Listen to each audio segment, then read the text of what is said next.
오늘 공야장 318페이지 할 차례인데, 오늘 들어가기 전에 우선 지난 시간에 했던 것 중에 수정할 게 있어가지고 잠시만 손 들고 가겠습니다. 311페이지에 남해근 선생이 이제 시호의 중요성에 대해서 이야기하면서 인용했던 남성시대 유교의 시가 있었죠.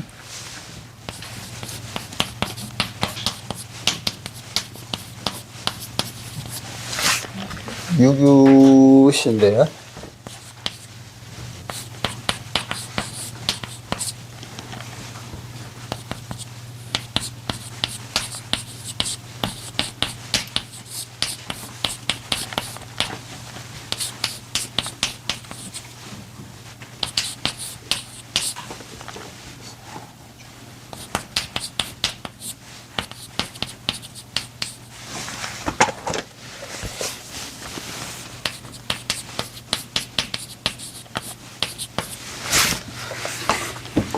유교의 소주유건촌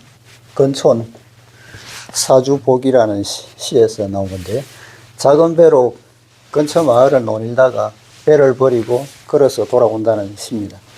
이 시 아래에 네 수가 있는데 지금 여기에 실려 있는 거는 네 번째 시거든요. 지난 시간에 마지막 줄에 이제 온 마을 사람들 체중난 노래 듣고 있네 이야기를 했었는데요. 지난 시간에 설명하기를 제가 청나라 때 장사전이라는 사람의 최중랑 시를 이야기했다고 했는데, 지금 이 시인이 살던 시기는 남송시대이기 때문에 시기적으로 안 되죠.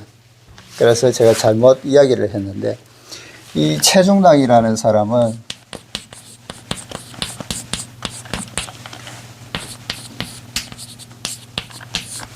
동한마을의 최옹이라는 사람입니다.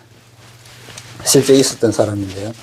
이 사람이 동한마을에 이제 동탁한테 발탁이 돼가지고, 원래는 벼슬을 안 하려고 그랬었는데 동탁이 가족들을 인질로 잡고 있으니까 어쩔 수 없이 벼슬을 하면서 했었는데, 동탁이 여포에게 죽고 나서 동탁의 죽음을 슬퍼했다는 이유로 그때 사도 왕윤한테 죽임을 당했죠. 원래 서예가이기도 하고 정치가이기도 하면서 문학가이기도 시인이기도 한데요. 대단히 큰 효자였다고 합니다. 그런데 이런 사람이 이제 남송 시대로 넘어오면서 이 사람의 구전 이야기가 전해 내려오는데, 그것이 와전이 되고 해서 희곡적 성질을 띠게 되면서 많이 변했죠. 그래서 이 시기에 유행했던 극이 이제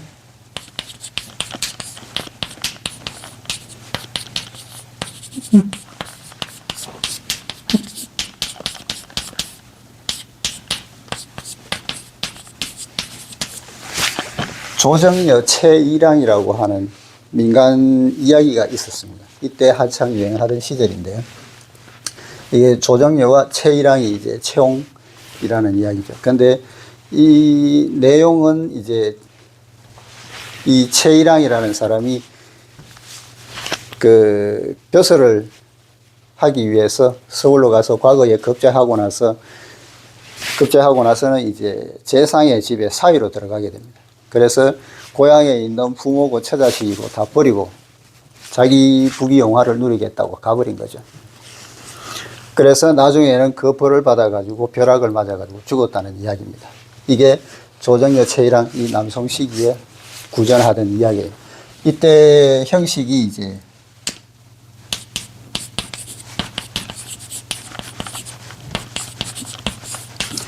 설창 형식인데요. 이야기도 있고 노래도 있는, 그래서 이 시에 맹일이 공연을 한다고 했죠. 이 이야기를 하고 있는 겁니다. 그래서 청나라의 최중랑이라는 시가 아니고 이런 이야기를 하고 있었다는 거죠. 그런데 여기서 중요한 거는 이 시를 왜 가져왔느냐. 남해근 선생이 시호의 중요성을 이야기하면서 이 조정여 최일랑 이 내용은 채옹하고는 전혀 상관이 없는 거죠. 진실된 이야기도 아니고. 그런데 채옹이 죽고 나서는 이렇게 와전이 되어버렸는데, 이 마을 사람들은 이 사람이 어떤 사람인지 묻지를 않는다는 거죠. 그때 그 사람이 어땠는지를 따지지 않고 지금 이 상황에서 이 이야기가 재밌어가지고 듣고 있다는 겁니다. 그래서 죽은 뒤에 누가 시비를 주관하겠느냐 이야기를 하는 거죠. 그래서 현실에서 지금만 잘 살면 된다는 이 사회 풍조를 남해근 선생이 이 시를 빌어서 시호가 중요하다고 하면서 개탄을 하고 있는 내용이었습니다. 그래서 지난 시간에 이야기했던 최중랑 시와는 상관이 없다는 거죠. 그거는 청나라 때 이야기이기 때문에. 요게 또 원나라 때 가면은 요 내용하고 정반대로 비파기라는 이야기가 있는데, 그건 또 이 최일왕 이야기하고는 정반대의 이야기가 또 있습니다. 그래서 최홍의 진실이 어쨌든 이 남송시기에 이 사람들은 상관을 안 한다는 거죠. 그래서 지난 시간에 잘못됐던 거 잠시 수정을 했었고요. 318페이지 본문 들어가겠습니다. 이어서 장문중을 말합니다. 자왈 장문중 거체 산절조절 하여 기지야. 요거는 뒤에 설명이 있기 때문에 우선 이 해석으로 보겠습니다. 자왈 공자께서 말씀하셨다. 장문중 거체, 장문중은 큰 거북이를 모셔놓고 산절조절, 거북이 집의 덜보 기둥에다는 산수화를 조각하고 난간을 잇는 곳에는 바다 풀 모양의 무늬를 새겼으니 하여 기지야. 어찌 그를 지혜롭다 하겠느냐. 우리는 먼저 장문중은 공자의 모국인 노나라의 대부로서 장손씨이며 이름은 진이란 것을 이해해야겠습니다. 거자는 여기에서는 둔적거기, 즉 물건을 사서 쌓아두었다가 값이 오를 때 판다라는 성어 중에 거자의 뜻과 같습니다. 그래서 이 거자는 보관하다, 갈무리하다 라는 뜻으로 보면 되겠습니다. 둔적거기라고 되어 있는데요. 고집 돈자, 이걸로 돈적거기로도 씁니다. 보통 이 글자를 많이 쓰는데, 둔적거기보다는. 요 둔자는 이제 진칠 둔자거든요. 그래서 모으다는 뜻이 있습니다. 채는 큰 거북이로 바로 거리의 특산품 가게에서 살 수 있는 대모입니다. 바다 거북이의 일종인데요. 거북이와 개는 둘 다 상고 문화에서 중시된 동물들입니다. 평소에 광동 친구를 만나면 개고기 먹는 이야기들을 흔히 하게 될 것입니다. 왜 광동 친구는 개고기 먹는 것을 좋아할까요? 광동, 복건 일대에는 지금까지도 당대 이전의 문화가 적지 않게 보존되어 있기 때문입니다. 중국어 발음을 보아도 광동, 복건어 계통은 아직도 많은 지방에서 당대의 중주음을 보존하고 있습니다. 우리가 시사를 연구하거나 고문을 읽을 때는 어문 평척을 중시합니다. 만일 현대 중국 표준어의 발음으로 하면 때로는 크게 곤혹스러울 수가 있습니다. 우리가 표준어로 옛 시나 사를 낭송하면 발음을 잘못할 수 있습니다. 예를 들어 한 글자의 평상, 거입, 사성이 현대에는 제1, 2, 3, 4성으로 바뀌었습니다. 그러나 제4성인 입성은 흔히 평성과 어떤 구별이 없어서 원래의 사성은 3개의 성조만 있는 거나 마찬가지입니다. 원래의 상거, 입 등 3개의 성조는 척성이었지만 지금 어떤 사람이 표준어로 시사를 낭송할 때 입성의 자를 평성으로 읽어버리는 것을 듣는데, 이는 오늘의 표준어에서는 제1성과 제4성 두 가지를 분간하기 쉽지 않아서 발생한 잘못입니다. 그래서 현대 한어에서 현대 한어 보통화에서 1, 2, 3, 4성은 입성이 빠진 겁니다. 지금은 입성이 없는 거죠. 그 입성이 어디서 나타나냐 하면은 보통 광동 방언에서 많이 나타나거든요. 남쪽 지방의 방언에서 입성은 빨리 끊어지는 소리. 우리말로 하면은 기역, 디귿, 비읍으로 끝나는 글자. 각 이렇게 딱 끊기죠. 각, 닷, 밥, 이렇게 끊기는, 이것이 우리나라 발음에는 아직 남아있는데 중국 현대 한어에는 사라진 발음입니다. 중국 글자를 읽는 법은 평상거입이라는 사성이 있었을 뿐만 아니라 사실상 중원음을 기준으로 하는 궁상각치우, 병궁, 변치 등 7개음이 있었습니다. 이게 뭐 음악 악보에서 많이 쓰는 음이죠. 피리악보상에는 합사, 일상, 척, 공, 범 등 7개 음계가 있었습니다. 이른바 중원은 옛날의 남양어로 현재의 하남, 악북 일대, 여기서 악북이라고 있는, 악은 이제 호북성을 줄여서 그냥 악이라고 표현을 합니다. 뭐 자동차 번호판에 보면은 각 지역을 나타낼 때 중국에서는 이 호북에서는 이 악자를 쓴다는 거죠. 그래서 악북 일대가 중원의 중심지대였습니다. 경극 속의 피황의 황은 바로 호북의 황파, 황강 일대를 말합니다. 피황은 이제 중국 희극, 뭐 경극 같은 데서 보면은 가락이죠, 곡조.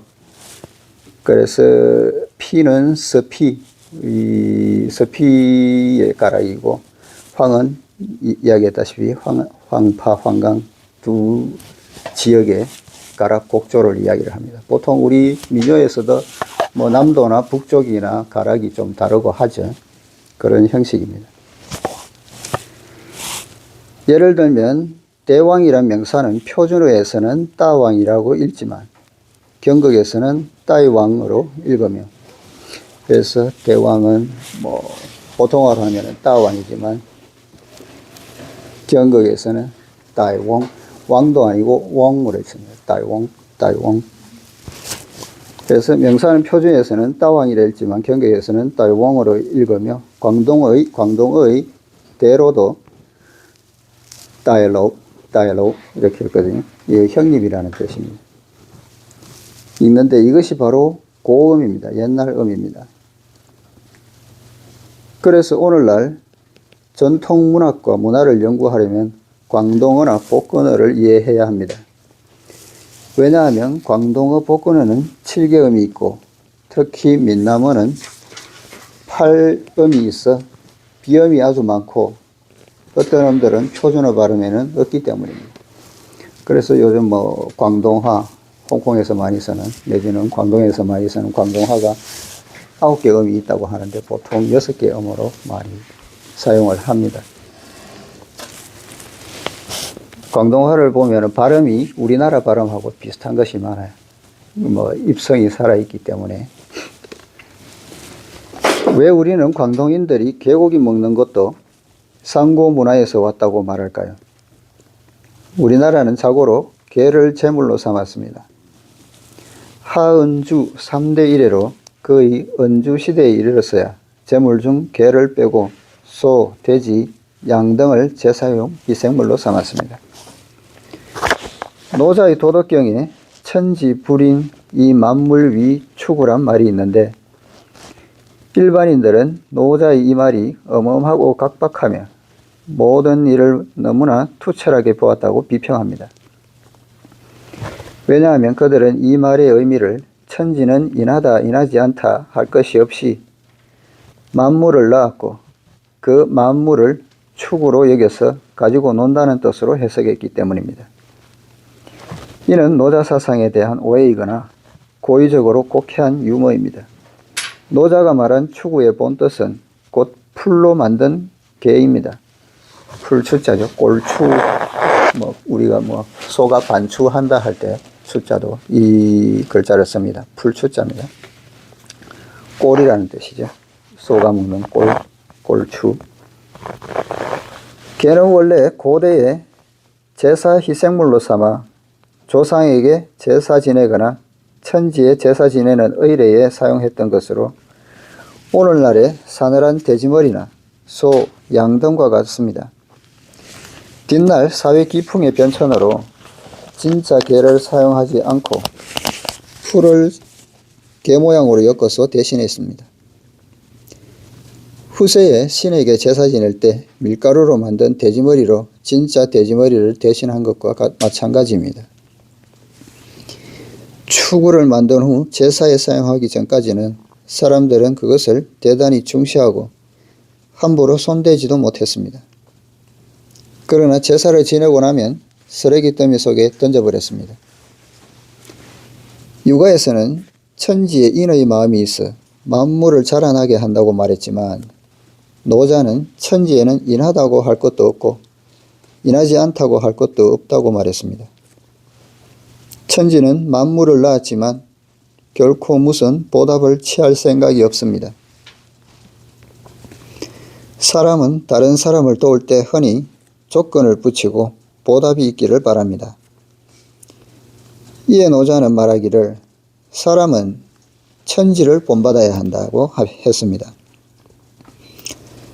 천지는 만물을 낳았지만 자신이 공로가 있다고 자처하지 않습니다. 천지는 만물에게 생명을 주었지만 자신이 영광스럽다고 스스로 인정하지 않습니다. 천지는 좋은 일을 해서 만물이 끊임없이 살아가도록 합니다. 다만 할 수 있는 것을 했다는 것으로 그칠 뿐 조건이 없습니다. 그러므로 진정한 성인이 되려면 천지의 정신을 본받아 이러한 마음을 길러야 합니다. 그러기에 노자의 천지불인 이 만물의 추구의 진정한 뜻은 천지는 만물을 그 던져버린 추구와 같은 것으로 여겨 결코 사람에 대해서는 특별히 잘하고 다른 만물에 대해서는 차별하는 그런 일을 하지 않는다는 것입니다. 사람이 만물에 대해 차별하는 까닭은 사람의 주관, 즉 사람의 이기적인 관념 때문이란 것이 노자의 본뜻입니다.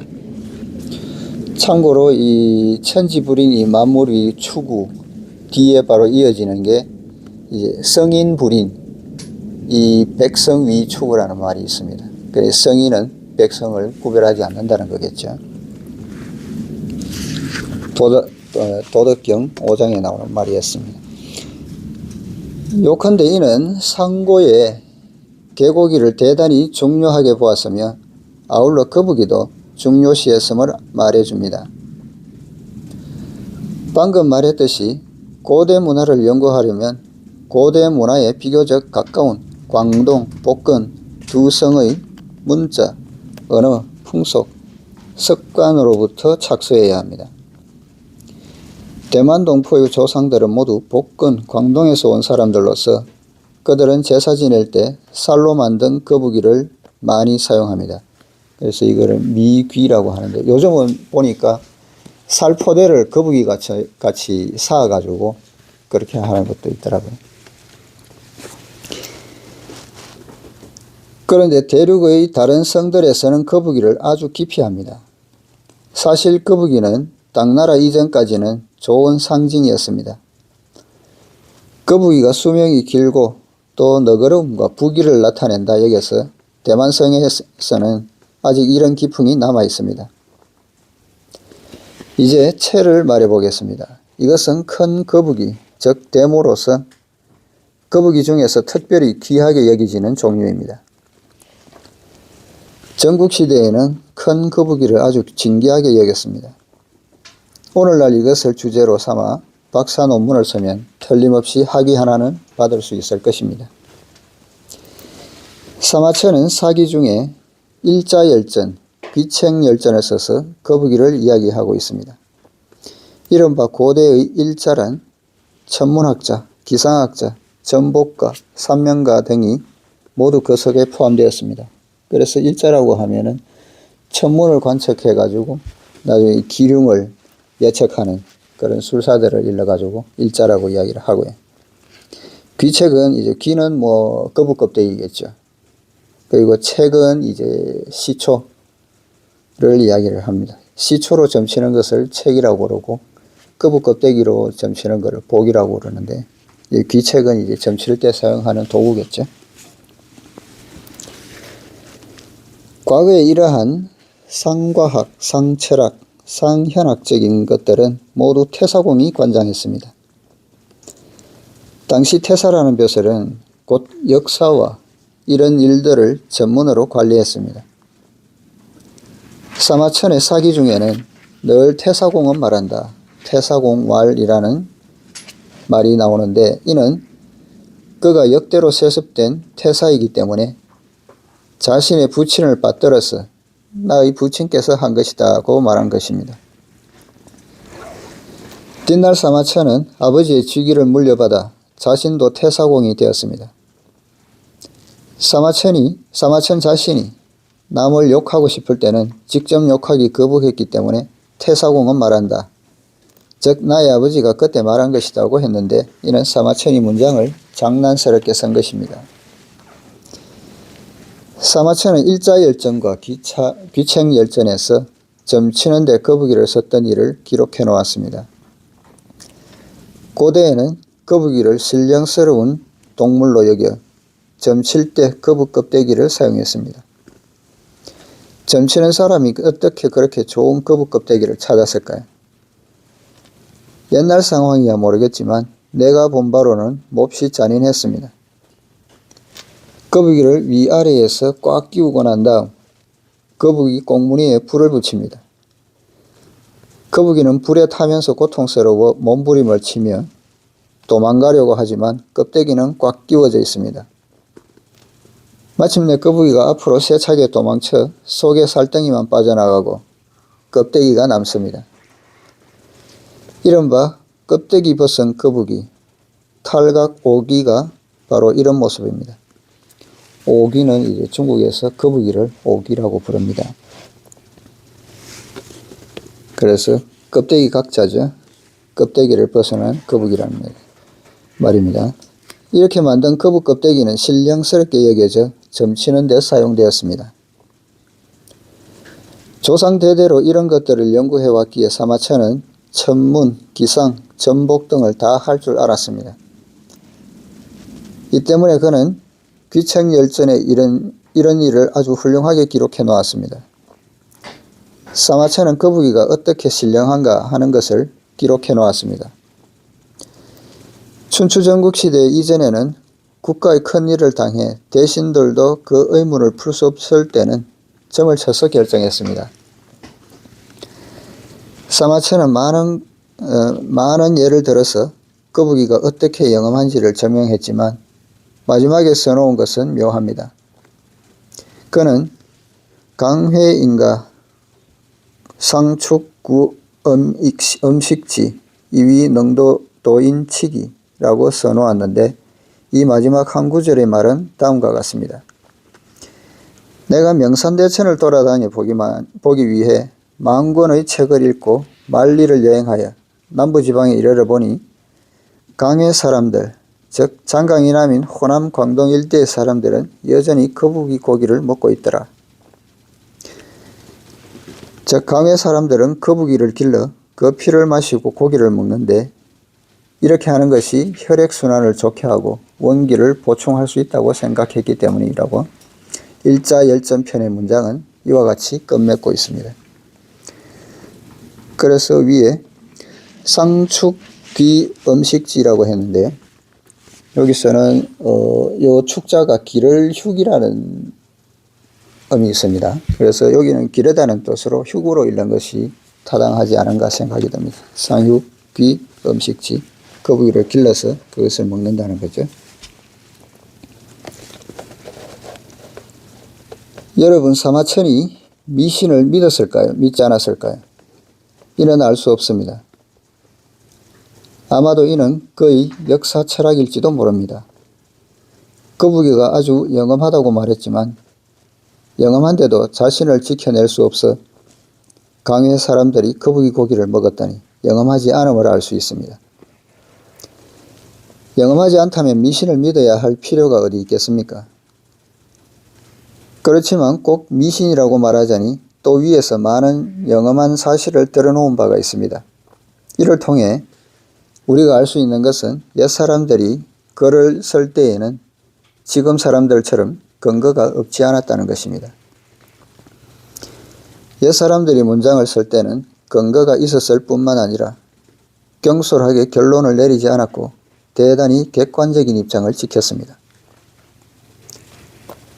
이제 본문으로 돌아갑시다.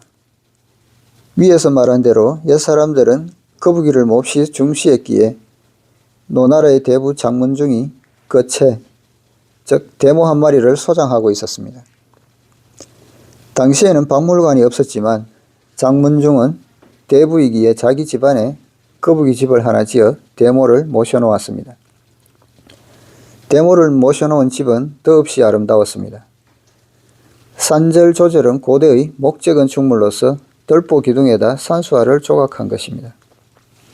그래서 산절에서 절은 이제 사찰 같은 데 가면은 볼 수도 있는데 기둥 위에 처마하고 사이에 이렇게 사방으로 비쳐 나와 있는 거 있죠. 그 두공이라고 그러는데 그거를 절이라고 그럽니다. 거기에다가 이제 산수화를 새겼다는 거죠.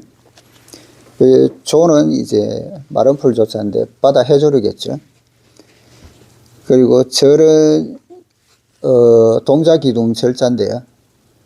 대들보 위에 지붕 아래에 석가래를 받치기 위해서 짧게 받쳐놓은 기둥을 절이라고 합니다. 그래서 거기에다가 이 조 바다풀 모양의 무늬의 부조를 했다는 겁니다. 조는 해조 무늬의 부조입니다. 그래서 절은 난간을 잇는 곳인데 우리말로는 동자기둥이라고 합니다. 한 마리 거북이를 모시려고 특별히 집안에다 건물을 한 동 짓고 또 그렇게 아름답고 화려하고 사치스럽게 꾸며놓은 것입니다. 그래서 이 문양 같은 거는 그 시절에는 천자나 할 수 있던 그런 장식이었다고 합니다. 그래 화려하고 사치스러웠다는 거죠. 일반인들은 모두 장문중이 아주 지혜가 있으며 학문이 많다고 여겼습니다. 공자는 하여 기지야라고 말했는데 여기서의 지는 지혜로울 지자와 뜻이 같습니다. 다시 말하면 이런 일을 하는 사람을 일반인들은 왜 매우 지혜가 있다고 말할까라고 물은 것입니다. 공자는 장문중이 이런 일을 하는 것은 너무 사리를 모르는 것이며 그의 무지에 가깝다고 생각했습니다. 공자는 어떤 사람이 어떤 지위에 이르렀을 때 그의 언행상의 일거일동, 말 한마디가 모두 사회기풍에 영향을 미친다고 믿었습니다. 현대사회에서 어떤 권력의 지위에 있는 사람이 개를 한 마리 키우면서 개를 위해 작은 양옥집을 짓는다면 너무 지나치다는 비난을 면치 못할 것입니다. 한 사회가 어렵고 힘들 때 이렇게 해서는 안 되면 이는 지혜롭다 할 수 없습니다. 여기에서는 당시 역사상의 또 한 인물인 영륜자문을 비평합니다.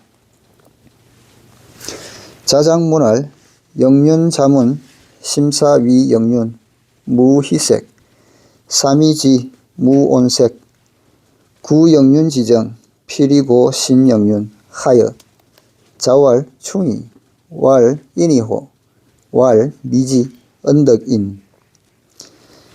자장문할, 자장이 물었다.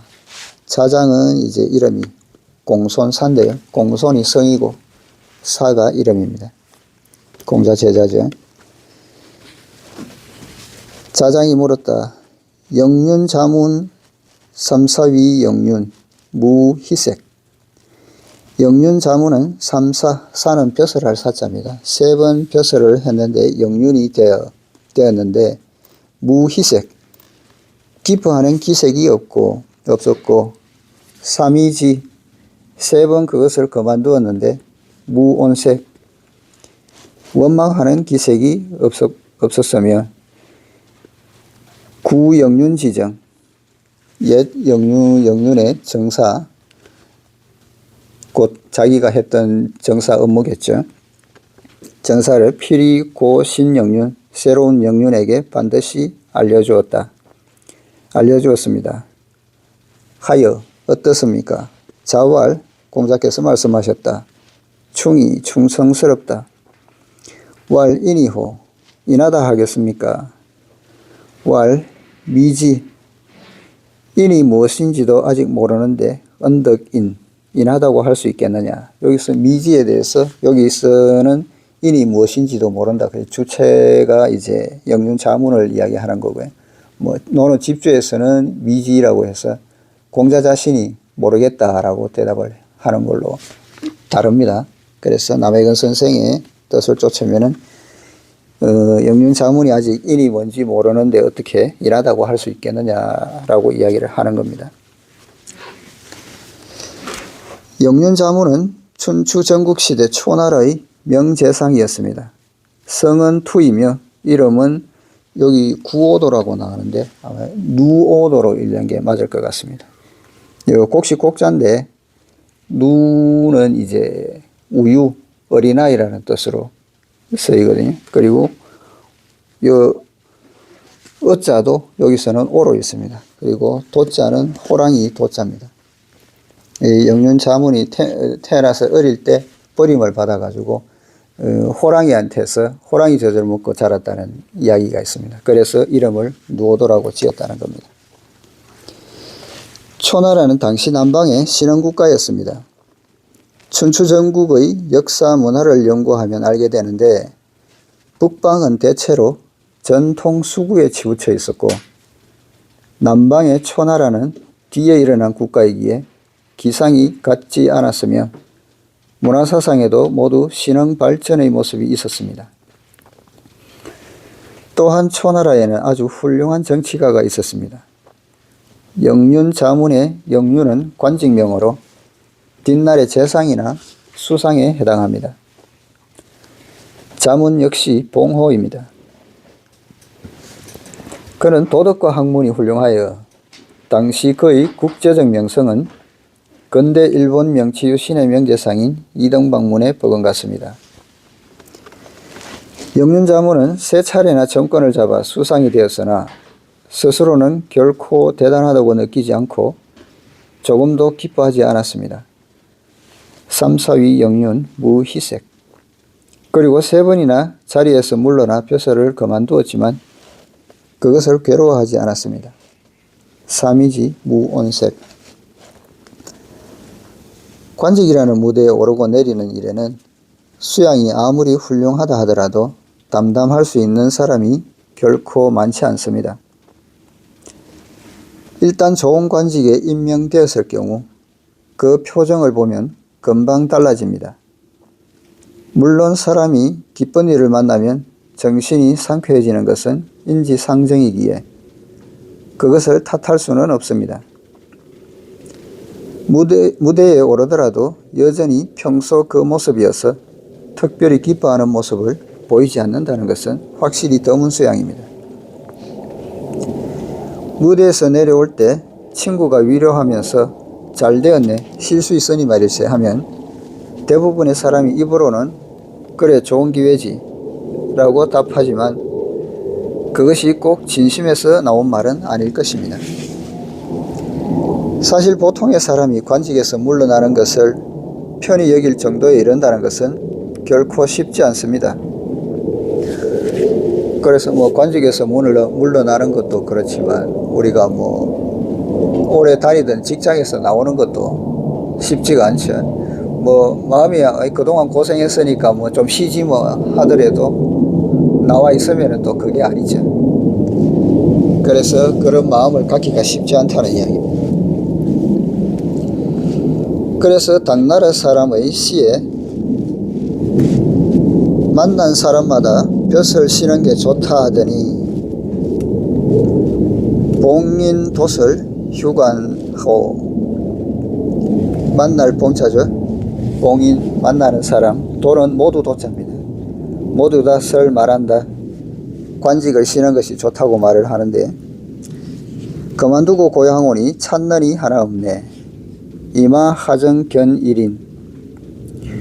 요거는 이제 당나라 때 영철이라는 스님입니다. 스님이 위단이라는 홍주 자사한테 썼던 시인데요. 먼저 위단이라는 자사가 이 스님한테 시를 한 수 지어서 보냈죠. 그 내용이 뭐냐 하면은 자신은 이제 퇴직을 해가지고 응거하고 싶다는 암시를 하는 그런 내용을 시로 보내준 겁니다. 그러니까 거기에 답해가지고 이 일철 스님이 이 시를 지어가지고 보냈는데 독림사에서 위단 자사에게 답하다라는 시입니다. 그 시의 이제 마지막 두 군데요. 여기서 임하성 견일은 여기서는 그만두고 고향 오니 찾느니 하나 없네 이야기를 하는데요. 요 앞 두 소절은 앞 두 구는 이제 자신의 성여 생활, 이게 시골에서 사는 거를 이야기하는 거죠. 나이 들어서 이제 마음은 편하고 아무 세속적인 일에 거리낌이 없으니 거친 옷에 풀 방석을 앉았어도 나날을 보낼 수 있다, 안일하게 보낼 수 있다는 이야기를 하고 뒤에 이 두 구가 나오는데요. 그런데 그 만나는 사람마다 벼슬 치는 게 좋다고 한다는, 관직을 그만두고 내려오고 싶다는 이야기를 하지만은 정작 시골에서 그런 사람들을 하나도 볼 수 없었다는 이야기입니다. 그렇게 내려오는 사람이 없다는 거죠. 말만 그렇게 하고 마음은 그렇지가 않다는 이야기를 하는 겁니다. 그래서 은근 그 사람이 은퇴하고 싶다는 이야기를 비꼬는 뜻으로 이야기를 하는 거죠. 진정 그러한 마음이 있는가라는 겁니다. 이는 당시 조정관리의 모습일 뿐만 아니라 동서고금이 모두 그러해서 이상하게 여길 것이 못 됩니다. 국내뿐만 아니라 외국도 마찬가지입니다. 불희불호는 중요한 수양입니다. 이것이 그 하나입니다. 다음으로 인생은 무대에 오르면 마침내 내려올 때가 있습니다. 등산해 본 분들은 아시겠지만 올라갈 때도 물론 어렵지만 내려올 때가 더 위험합니다. 왜냐하면 위로 올라갈 때는 힘들고 고통스러우므로 반드시 조심할 것입니다. 그러나 비탈을 내려올 때는 두려워하지 않습니다. 그렇지만 흔히 이때에 문제가 발생합니다. 우리는 등산에서 인생을 체험할 수 있습니다. 사람은 무대에 오르면 마침내 내려올 때가 있으며 넋도록 무대에 서서 영원히 연기해 나가는 것도 재미없어집니다. 영화계나 연예계 사람들과 접촉해보면 곧 알 수 있는데 아무리 좋은 스타라도 10년 동안 연기하고 나면 더 이상 환영받지 못합니다. 다들 항상 보던 얼굴이라 실증나게 될 테니 새 사람으로 바꿔야 합니다. 그래서 무대에서 내려와 얼굴을 바꿔주면 아주 좋습니다. 같은 사람으로서 다른 곳에 서서 바라보면 아주 좋습니다. 이 가운데도 잠옷 인생의 천리가 있습니다. 이것이 그 두 번째입니다. 권력의 자리에 있거나 명리를 얻고 있는 동안에는 모두들 부귀공명에 대해서는 염두에 두지 않는다고 말합니다. 그러나 어떤 사람이 내게 무엇을 좋아하느냐고 물으면 나는 틀림없이 돈을 좋아한다고 말하겠습니다. 돈이 있는지 없는지 물으면 나는 솔직히 돈이 없다고 대답합니다. 물론 받아서는 안 될 돈은 받지 않을 것이며 위험한 돈도 감히 받지 않을 것입니다. 그래서 일생 동안 돈이 없습니다. 그러나 돈은 사람마다 좋아하는 것이기에 솔직한 말을 해야 합니다. 내가 절대 돈을 바라지 않는다고 말한다면 이 말이 진실일까요? 말하기 매우 어렵습니다.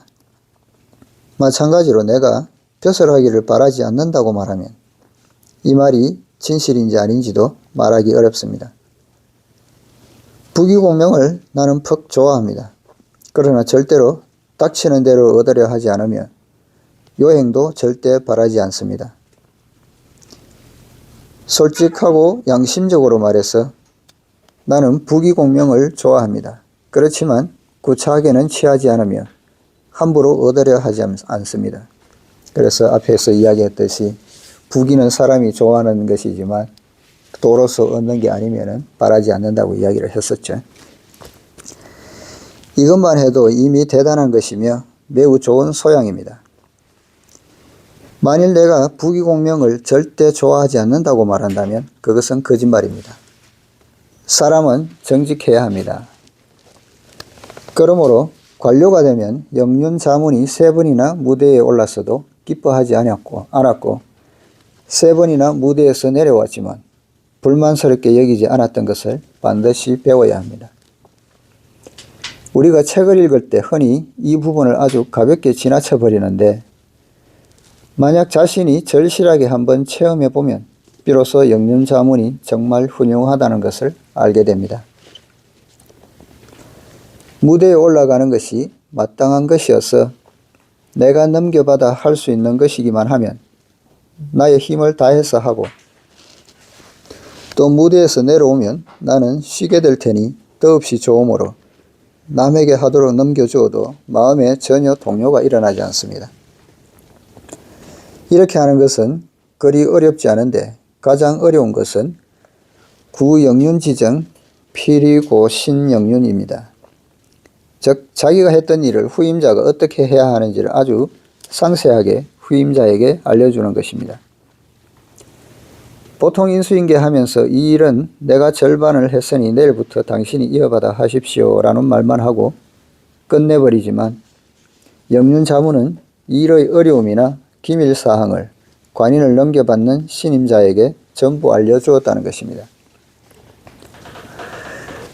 그 자기 노하우를 전부 알려줬다는 거죠. 보통 우리가 뭐 회사에서도 이렇게 다음 사람한테 인수인계할 때 자신이 했던 거를 전부 다 알려주기는 쉽지가 않거든요. 그동안 내가 쌓아온 경력이 있고 하기 때문에 자기 노하우를 전부 내놓는다는 것은 그동안의 자기 노력을 전부 다 다른 사람한테 준다는 이야기이기 때문에 그렇게 하기가 쉽지 않다는 거죠.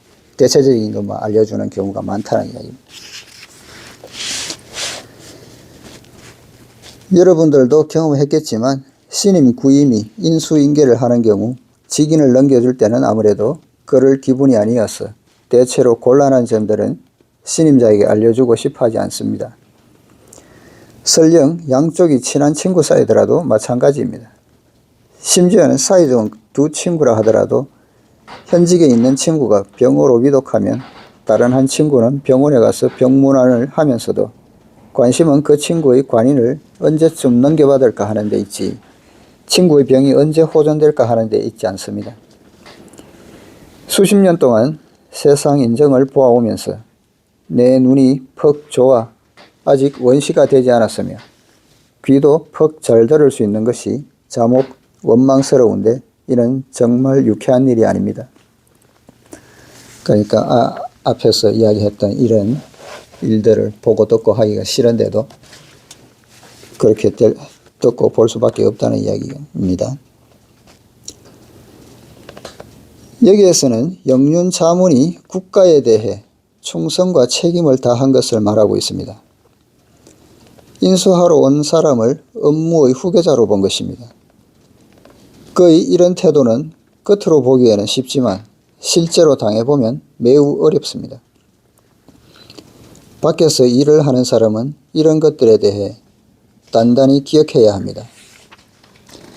이는 국가에 대해서 충성을 다하는 것이고 자기에 대해서 직분을 다하는 것입니다.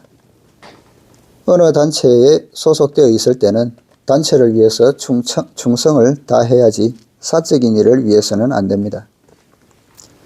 그래서 자장이 영륜자문에 대해 물었을 때 공자는 충이라고 말해서 영륜자문이 국가의 충신이라고 지적했습니다. 왜냐하면 영륜자문은 개인의 이해덕시를 돌보지 않고 완전히 국가를 위해 충성했기 때문입니다. 자장이 또 묻기를 영륜자문의 그런 방법이나 그런 학문 수양이 인의 경지에 도달한 것입니까 아닙니까? 하니 공자는 인이 무엇인지 영륜자문은 아직 모르는데 그가 어떻게 인을 얻은 것이라 할 수 있겠느냐. 그는 충신일 뿐 인은 아직 부족하다. 미지 언덕인이라고 했습니다. 공자가 인을 말한 데 대해서는 우리가 2인편에서 말했으므로 여기서 다시 중복하지 않겠습니다. 다음은 다음 시간에 할게요.